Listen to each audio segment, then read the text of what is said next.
আৰু লগতে তেখেতক মঞ্চ গান গ্ৰহণ কৰিবলৈ অনুৰোধ জনালোঁ। ইয়াৰ পিছত আছে উদ্যোগী ভাষণ প্ৰদান কৰিবৰ কাৰণে গৌৰৱ মহন্ত ছাৰক অনুৰোধ কৰিছোঁ।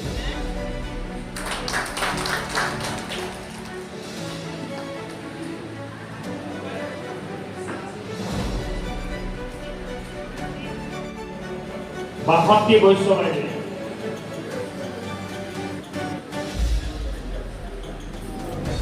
ৰাতিৰাম পানিকা ছাৰ সমাজৰ লগত জড়িত সমাজ পৰিৱৰ্তনৰ এটা মহান যজ্ঞৰ আপোনালোকে ব্ৰতী হৈ আছে। আপোনালোকে এই একোজন সমাজ ব্যৱস্থা পৰিৱৰ্তনৰ সৈনিক হিচাপে আপোনালোকে কাম কৰি আছে আৰু আপোনালোকৰ সফলতাৰে এক ভাল সমাজ কৰিব পাৰিব আৰু আপোনালোকে সফল হোৱাটো আমি ঈশ্বৰৰ ওচৰত প্ৰাৰ্থনা কৰিছোঁ।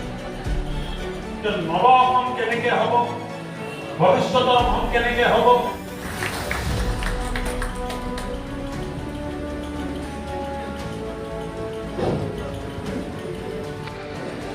মমী মহন্ত কাকলি বাইদেউ, ৰুমু দেৱী বাইদেউ, মানুহক মুক্ত কৰি বৈজ্ঞানিক দৃষ্টিভংগীৰ ফালে লৈ যোৱাটো হ'ব লাগে শিক্ষাৰ প্ৰধান উদ্দেশ্য। কিন্তু আমি আমাৰ সমাজখনত ৰাতিৰাম পানিকা ছাৰ, তাৰানাথ ছেত্ৰী ছাৰ, ইয়াৰ ৰাতিৰাম পানিকা ছাৰক গোলাম নমস্কাৰে আদৰণি জনাব। লীলা দেৱী বাইদেউ, তাৰানাথ ছেত্ৰী ছাৰ, ৰুমু দেৱী বাইদেউ। অনুভৱ সুন্দৰ এটা আজি ৰবিবাৰৰ দিনটোত ঢেকীয়াজুলিৰ সমূহ শিক্ষক শিক্ষয়িত্ৰীসকল কৰ্মৰতই নহয়, অৱসৰপ্ৰাপ্ত প্ৰায় 200তকৈ অধিক শিক্ষক শিক্ষয়িত্ৰী আহি ইয়াত আজি সমবেত হৈছে। জ্যেষ্ঠসকলৰ আশীৰ্বাদ আৰু কনিষ্ঠসকলৰ মৰম স্নেহ শ্ৰদ্ধাৰে আজিৰ এই অনুষ্ঠানটো জীপাল হৈছে আৰু ইয়াৰ জৰিয়তে এই বৰ্ষপূৰ্তি অনুষ্ঠানৰ যিটো মূল তাৎপৰ্য, এই তাৎপৰ্যক প্ৰতিহত কৰিবলৈ বা আগবঢ়াই লৈ যাবৰ কাৰণে এই কাৰ্যসূচীটোৱে সক্ষম হৈছে। ৰাজ্যিক সন্মিলনীৰ তৰফৰ পৰা ইয়াত উপস্থিত হৈ অতি গৌৰৱ অনুভৱ কৰিছোঁ।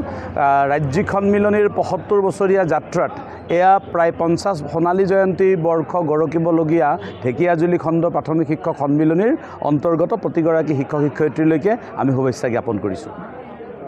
চৰকাৰৰ ফালৰ পৰা আপোনালোকৰ দাবীসমূহৰ বিষয়ে কিবা ক'ব নেকি? চাওক, এতিয়াও ৰাজ্যৰ প্ৰাথমিক বিদ্যালয়সমূহত প্ৰধান শিক্ষকৰ পদ সৃষ্টিৰ যিটো কাম, এইটো সম্পূৰ্ণ হৈ উঠা নাই। ৰাজ্য চৰকাৰে যোৱা 2 আগষ্ট 2023 তাৰিখে কেবিনেট সিদ্ধান্তযোগে ৰাজ্যৰ প্ৰাথমিক বিদ্যালয়সমূহত প্ৰধান শিক্ষকৰ পদ সৃষ্টিৰ বাবে এটা ঘোষণা কৰিছিল, কিন্তু এতিয়ালৈ এইটো কাৰ্যকৰী হোৱা নাই ঘোষণা অনুসৰিয়ে। কিন্তু সেই ঘোষণাটোতো কিছু বিসংগতি আছিল, যিটো বিসংগতি আমি দূৰ কৰাৰ কাৰণে ৰাজ্য চৰকাৰক আহ্বান জনাইছোঁ।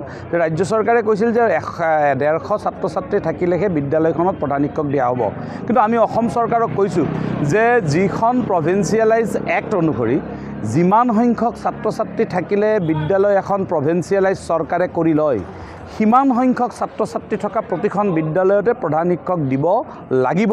আৰু কাৰণ মুৰব্বী অবিহনে কেতিয়াও এখন ঘৰ চলিব নোৱাৰে। এটা বিভাগত মন্ত্ৰী কিয় লাগে? মুৰব্বী এজন লাগে কাৰণেই মন্ত্ৰী লাগে। গতিকে যদি বিভাগ এটাত মন্ত্ৰী এটা লাগে, তেনেহ'লে বিদ্যালয় এখনত বিদ্যালয়ৰ প্ৰধান এজন নিশ্চিতভাৱে লাগিব। আৰু এই কথা চৰকাৰে উপলব্ধি কৰিছে, কেৱল শিক্ষা অধিকাৰ আইনৰ দোহাই দিব বিচাৰিছে। কিন্তু আমি এইটো কথা স্পষ্ট কৰিছোঁ যে শিক্ষা অধিকাৰ আইনে ক'তো কেতিয়াও কোৱা নাই যে প্ৰাথমিক বিদ্যালয়ত 60জনতকৈ তলত ল'ৰা ছোৱালী থাকিলে প্ৰধান শিক্ষক দিব নালাগে। যিটো ক্লজৰ কথা কোৱা হয় 25 আৰু 19, এই দুইটা ক্লজত আচলতে পিপুল টিচাৰ্ছ ৰেচিঅ' সম্পৰ্কেহে RTE এক্টে ধাৰণা দিছে বা নিৰ্দেশনা দিছে। তাত প্ৰধান শিক্ষকৰ পদ সৃষ্টি বা প্ৰধান শিক্ষক দিয়া নিদিয়া সম্পৰ্কত কোনো কথা কোৱা হোৱা নাই। গতিকে ৰাজ্য চৰকাৰৰ এই যিটো ভুল চিন্তা, ইয়াক নিশ্চিতভাৱে দূৰ কৰিব আৰু দূৰ কৰি ৰাজ্যৰ প্ৰতিখন বিদ্যালয়তে প্ৰধান শিক্ষকৰ পদ সৃষ্টি কৰিব।